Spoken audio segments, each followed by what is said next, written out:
Les nuits de France Culture.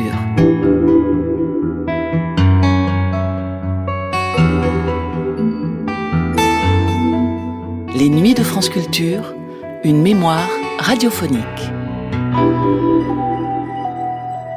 Le 13e de ces 15 numéros étant manquant, c'est en réalité du 12e au 14e que passe la réécoute de la série que la communauté des radios publiques de langue française consacrait à Roman Jakobson en 1977-78.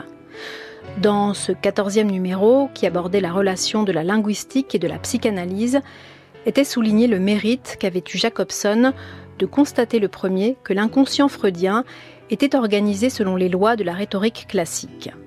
Roman Jakobson y évoquait comment, à partir de ses échanges avec plusieurs des élèves de Freud à New York pendant la guerre, il avait pris conscience de ce que la psychanalyse et la linguistique avaient à s'offrir l'une à l'autre. Et aussi comment, après-guerre, les nombreux entretiens qu'il avait eus avec Jacques Lacan avaient enrichi ses propres recherches, comme celles du psychanalyste. De leur point de rencontre autour de la métaphore et de la métonymie, témoignait Jacques Lacan dans une émission qui rappelait ce qu'avait été l'influence de la linguistique moderne et de Jakobson en particulier sur la psychanalyse lacanienne. L'évocation de ce qu'était sur le plan linguistique l'étude par Lacan du célèbre cas Schreber venant illustrer cette influence. Étaient lus dans ce numéro 14 des extraits de Mémoire d'un névropathe de Daniel Paul Schreber et de Lacan, l'instance de la lettre dans l'inconscient ou la raison depuis Freud, ainsi qu'un extrait du séminaire 22 du psychanalyste, auquel était posée pour finir cette question: est-il exact que Freud ait anticipé les recherches de Saussure et celles du Cercle de Prague? Hommage à Roman Jakobson, 13e d'une série de 14 émissions, linguistique et psychanalyse, diffusée la première fois le 28 janvier 1978 sur France Culture.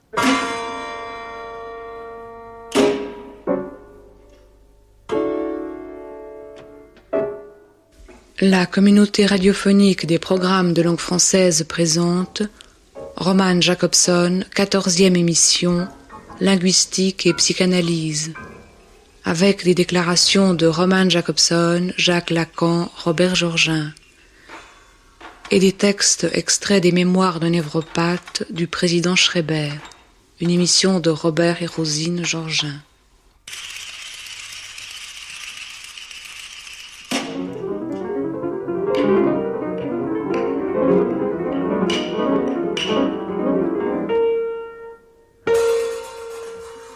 Il y a eu un rapprochement entre moi et plusieurs élèves de Freud à New York pendant la guerre, à l'époque de l'école libre des hautes études créée par les savants français émigrés de la France occupée.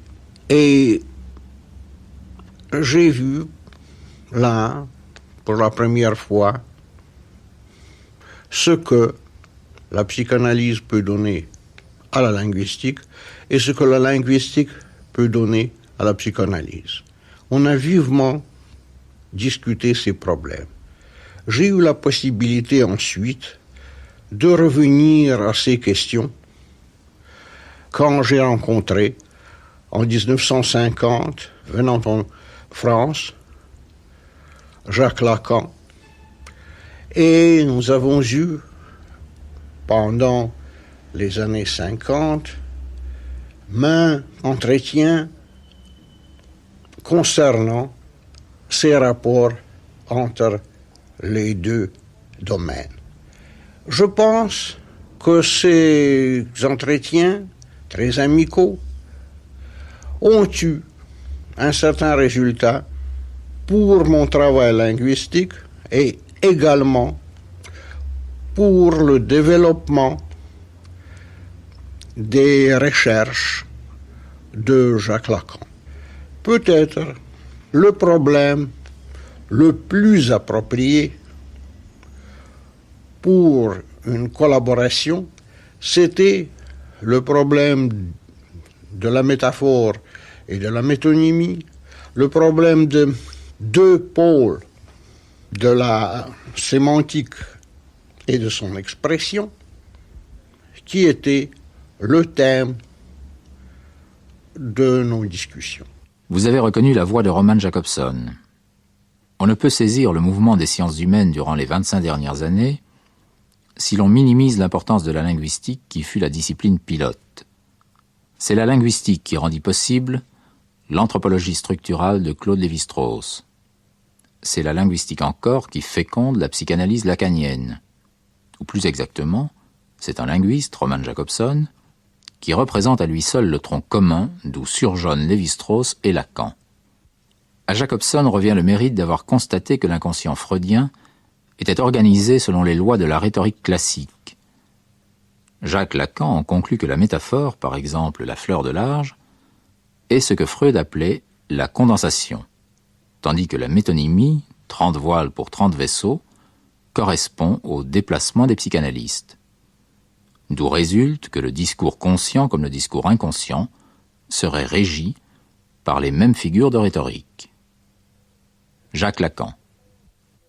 Je pense que, grâce à mon séminaire de Sainte-Anne, dont sort le traducteur de Jakobson en français, plus d'un de nos auditeurs en ce moment sait comment la métaphore et la métonymie sont, par Jakobson, situées de la chaîne signifiante. Substitution d'un signifiant à un autre pour l'une, sélection d'un signifiant dans la suite pour l'autre, d'où résulte, et d'où seulement résulte, ici c'est moi qui le souligne, similarité dans un cas, contiguïté dans l'autre. Le mécanisme à double détente de la métaphore est celui-là même où se détermine le symptôme au sens analytique.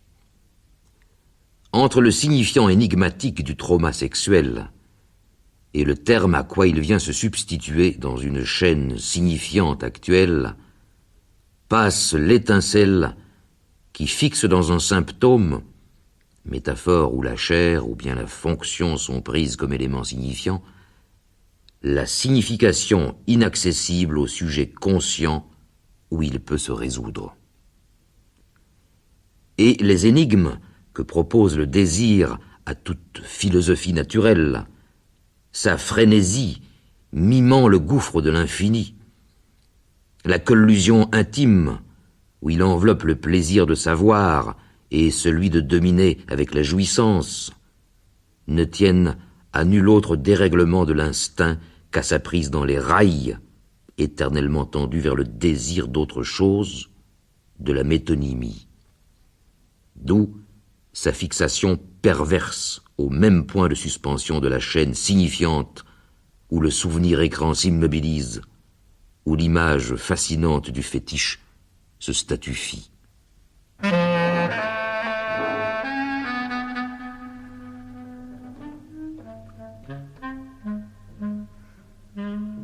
L'essentiel de la théorie lacanienne est lié à la lecture linguistique de l'inconscient et même à une lecture très fidèlement jacobsonienne de l'inconscient. Robert Georgin nous le précise. On connaît la formule célèbre de Lacan, l'inconscient est structuré comme un langage. Je crois que cette formule est vraie. En tout cas, Lacan met l'accent sur un fait qu'on sous-estimait jusqu'à lui. Le malade mental nous tient un discours. Dans ce discours-là, il y a une parole faussée. Mais nous ne pouvons arriver à détecter la part de mensonge qu'au moyen du discours, en partie faux, qui nous est tenu. Et la linguistique peut nous aider. Il y a du reste une organisation linguistique qui est propre à la maladie mentale. Et Lacan étudie sur le plan linguistique l'un des plus célèbres cas de paranoïa cités dans les manuels, le cas Schreber, qui fut étudié par Freud. La caractéristique principale de la paranoïa est d'être un délire où le discours reste intact, contrairement à la schizophrénie où il y a déstructuration du langage. Nous sommes en 1893, Daniel Paul Schreber est l'un des plus éminents magistrats allemands. Il a 51 ans et il est président de chambre à la cour d'appel de Dresde. Et soudain, il fait une crise de délire tellement aiguë qu'il devient nécessaire de l'interner. Il restera en clinique jusqu'en 1902. Schreber se croit désigné par Dieu pour obtenir la rédemption du monde. Cette rédemption passe par un changement de sexe. Il deviendra la femme de Dieu et il engendrera une humanité nouvelle. Schreber se résigne mal à cette féminisation. Il est poursuivi par des voix intérieures qui lui font pousser des hurlements affreux. Des oiseaux parleurs le harcèlent. La nuit, il sent des modifications physiques se produire, sa barbe disparaît et des seins lui poussent. Il a des hallucinations visuelles. C'est un bon pianiste amateur, il voit surgir dans sa cellule un piano à queue. Mais le problème principal de Schreber est celui de sa relation avec Dieu. Dieu communique avec lui dans une sorte d'allemand archaïque qu'il lui a enseigné et qu'il appelle la Grundsprache. Or, Schreber se plaint de la pauvreté des messages divins. Par exemple, Dieu lui dit « je vais te », mais le restant de la phrase fait défaut. Or, Lacan remarque que le discours tenu par Dieu ou par les oiseaux divins se résume à des significations grammaticales. Dans le discours divin, seul subsiste la syntaxe, mais le sens a disparu ou s'est figé en quasi-onomatopée. Il y a donc une organisation linguistique très précise qui caractérise Dieu lorsqu'il parle à Schreber. Les oiseaux miraculeux ne comprennent pas le sens des mots qu'ils prononcent. En revanche, il semble qu'ils soient doués d'une sensibilité naturelle à l'homophonie. En effet, s'ils perçoivent, tandis qu'ils sont tout occupés à débiter leurs phrases apprises par cœur, soit dans les vibrations de mes propres nerfs, mes pensées, soit dans les propos qui se tiennent dans ma proximité immédiate, des mots qui rendent un son identique ou voisin du son des mots qu'ils ont à réciter, à décharger. Cela crée chez eux, semble-t-il, un saisissement propre à les abasourdir complètement. Moyennant quoi, ils viennent, pour ainsi dire, donner dans le panneau de l'homophonie. La stupeur leur fait oublier les phrases qui leur restent encore à débiter, et les voilà soudain rendus à l'expression d'un sentiment authentique. Je l'ai déjà dit, il n'est pas nécessaire que l'homophonie soit absolue. Il suffit, puisqu'ils ne saisissent pas le sens des mots, que les oiseaux discernent une analogie dans les sons. Peu importe qu'on dise par exemple Santiago ou Carthago, Shinsentum ou Jesus Christum, Abendrot ou Atenmot, Harriman ou Ackermann, etc. La possibilité qui m'était ainsi offerte de décontenancer les oiseaux qui me parlent, en leur jetant pêle-mêle arbitrairement des mots qui se ressemblent par leur consonance, devint une sorte de passe-temps qui rompait la monotonie intolérable du discours verbeux des voix, et qui fut pour moi une source singulière d'amusement.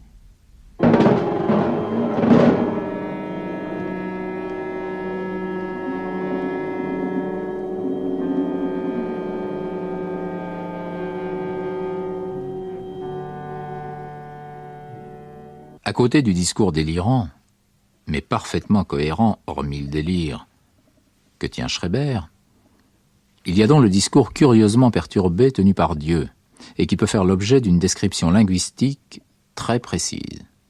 C'est un discours fait de ce que Jacobson appelle des significations grammaticales.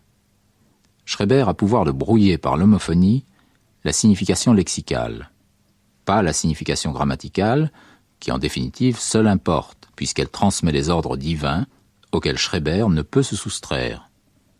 Roman Jacobson. On accepte les significations lexicales, mais on ne veut pas accepter les significations grammaticales. Pourquoi? Parce que les significations grammaticales, dans leur grande majorité, ce sont un phénomène de signification non pas du tout logique, non pas du tout purement intellectuelle, mais des significations qui, comme l'a démontré Worf et un nombre d'autres linguistes, Et comme le démontre la poésie, depuis le début de la poésie jusqu'à nos jours, sont des significations qui, pour notre vie de chaque jour, pour notre vie émotionnelle, pour notre vie poétique, et même pour nos créations scientifiques, ont une grande importance. Par exemple, prenons un phénomène grammatical, l'existence en allemand et en anglais de telles constructions syntaxiques comme es regnet, il pleut, it rains. Ce phénomène, qu'est-ce que c'est que ce it? Qu'est-ce que c'est que ce s? Ce neutre des constructions en principe impersonnelles, si, du point de vue de logique, ces constructions se trouvent éliminées dans les langues des formules. D'autre part, je dois dire que je ne crois pas que Freud serait arrivé à la notion de it, s, en français le ça, s'il n'y avait pas ces données dans la langue de chaque jour. Le mois de novembre 1895 marque un tournant capital dans l'histoire de ma vie. Et désormais, je n'allais plus donner le même sens aux configurations de mes perspectives d'avenir. Je me souviens encore avec précision du moment qui coïncidait avec quelques belles journées d'arrière-saison et le matin de fortes brumes s'étiraient sur l'Elbe. À cette époque, les signes de féminisation sur mon corps avaient pris un relief si accusé que je ne pus prétendre davantage ignorer le terme immanent vers quoi s'acheminait tout le processus. Et si je n'avais pas cru devoir, en un sursaut de mon sentiment de l'honneur viril, m'y opposer résolument, mes parties sexuelles auraient effectivement été escamotées la nuit venue. Tant il est vrai qu'était imminent l'accomplissement du miracle. En tout état de cause, la volupté d'âme devint si forte que j'en conçus aux bras, aux mains, puis aux jambes, aux seins, aux fesses, et dans toute partie du corps, l'impression d'avoir un corps de femme.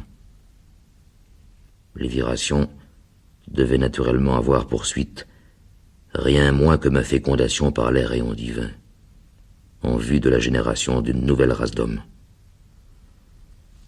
Le tournant que je pris fut facilité en ceci que j'étais convaincu qu'en dehors de moi, le genre humain sous ses espèces réelles avait disparu de la surface de la Terre. J'étais persuadé que les formes humaines que je pouvais encore apercevoir n'étaient plus qu'images d'hommes bâclés à la 642. Mon éviration ne risquait donc plus de constituer une infâme humiliation.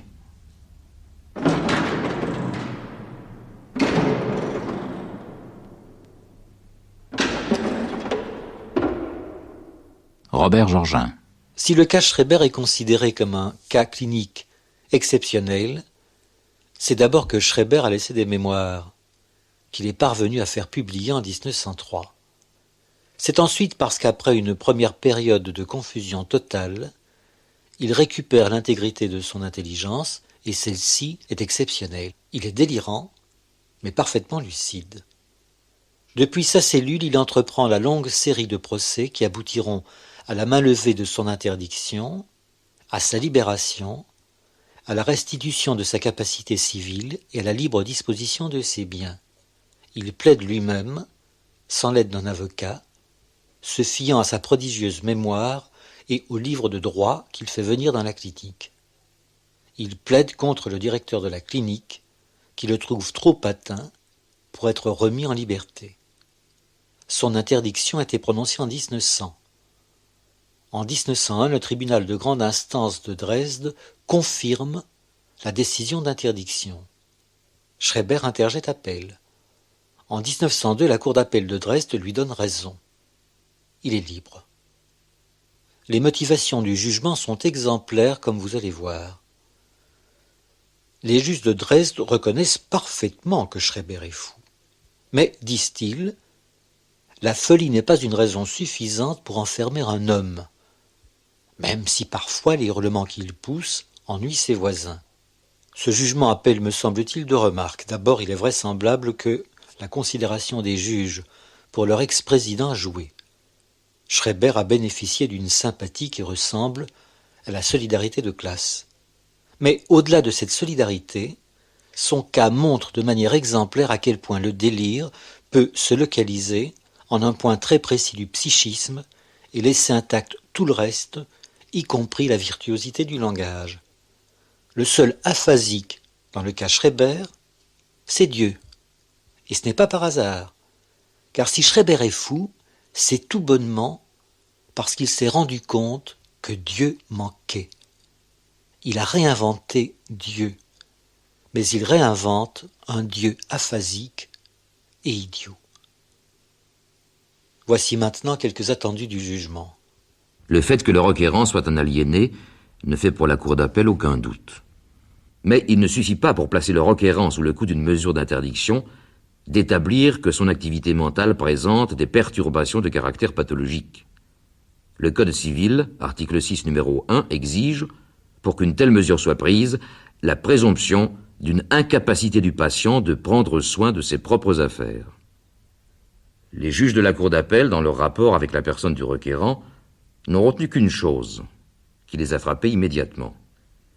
Les facultés de M. Schreiber et la clarté de ses idées n'ont subi aucune altération du fait de sa maladie. Le style avec lequel il mène personnellement la lutte qu'il a entreprise contre son interdiction et l'accomplissement longuement mûri du plan qu'il mène à bien, l'acuité des opérations logiques et juridiques qu'il développe, la circonspection de son procédé, la tenue pleine de pondération et de distinction qu'il présente en face de l'opposition, de l'expert et du ministère public, tout cela fournit la preuve irréfutable que le plaignant ne nécessite en ce domaine nulle tutelle, et bien plus, qu'il peut en toute indépendance préserver ses intérêts mieux qu'aucun autre ne pourrait le faire à sa place. Il est exclu que le plaignant mette sa vie en danger. Il ne présente d'ailleurs pas davantage un danger pour la vie d'autrui, de sorte que l'interdiction ne peut plus être envisagée comme une mesure de sécurité pour la protection de son entourage. La possibilité n'est pas exclue que, malgré ses assurances, le plaignant ne puisse être à tel moment influencé dans l'appréciation de sa fortune par la représentation fantastique qu'il domine. Cette possibilité existe dans tous les cas d'anomalie mentale, même quand il ne s'agit pas strictement des formes précises de l'aliénation mentale. Au regard de la loi, néanmoins, et de l'appareil de la justice, une telle possibilité ne peut être prise en considération que si elle est devenue un danger réel. Il n'y en a pas trace ici. La Cour d'appel a là-dessus acquis la conviction que dans tous les domaines de l'existence évoqués ici, et ce sont les plus importants, ceux à la réglementation ordonnée desquels pourvoient les dispositions légales, le requérant est à la hauteur des exigences de la vie courante. De toute façon, rien, là contre, n'a pu être produit qui y objecte, et on ne saurait tenir pour établi que par suite de son délire, le requérant ne soit pas capable de veiller de façon adéquate à la gestion de ses intérêts. Ce qui doit conduire à prendre en considération le recours par lui introduit et à infirmer la mesure d'interdiction qui frappait le requérant. Cela sans qu'il soit nécessaire d'introduire ces nouvelles propositions, d'amener à l'audience des témoignages probants. Les frais du procès sont à la charge de l'État. Signé Hardart, Vogel, Dr Steinmetz, Nicolai, Dr Paul. Rédigé à Dresde le 26 juillet 1902.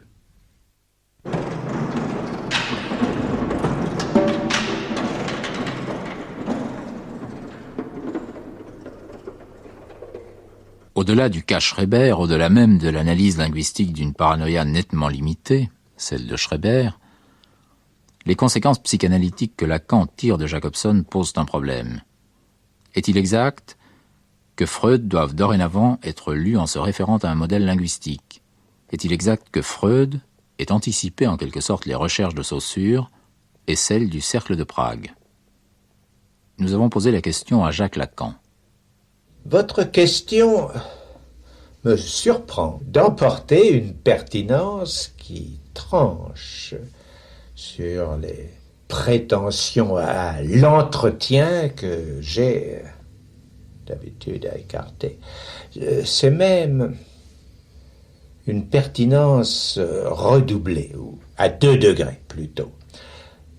Vous me prouvez avoir lu mes écrits, ce qu'apparemment ne tient pas pour nécessaire à obtenir de m'entendre.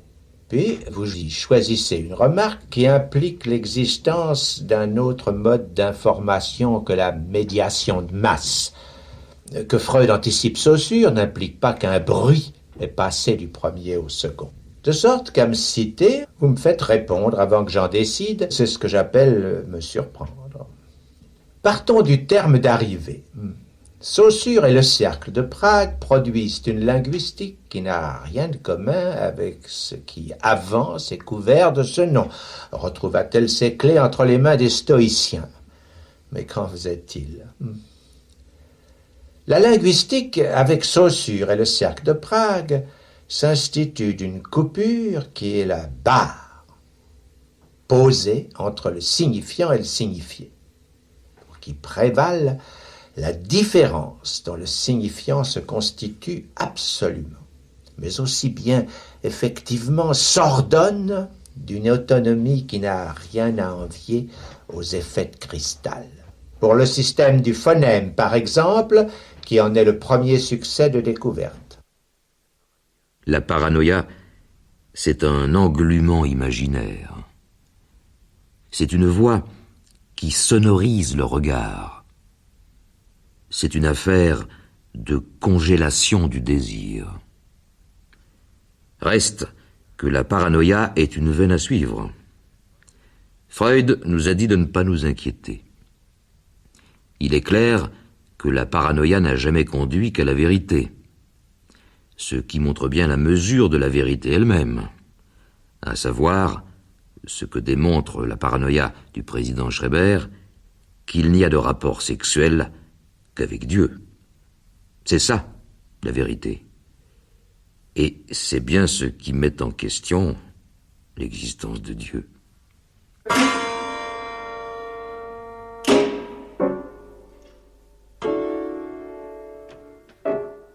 La communauté radiophonique des programmes de langue française vous a présenté Roman Jacobson, 14e émission, Linguistique et psychanalyse, avec des déclarations de Roman Jacobson, Jacques Lacan et Robert Georgin. Les textes extraits des mémoires d'un névropathe du président Schreiber étaient lus par Guy Le Sire. Présentation Marcel Dossogne. La collaboration technique était assurée par Jean Balza, Paul Kougiak et Christian Nioul. C'était une émission de Robert et Rosine Georgin. Vous venez d'entendre la 13e d'un hommage à Roman Jacobson en 14 émissions, diffusée la première fois le 28 janvier 1978. À suivre, téléchargement et réécoute sur le site de France Culture et sur l'application Radio France à la page des Nuits de France Culture.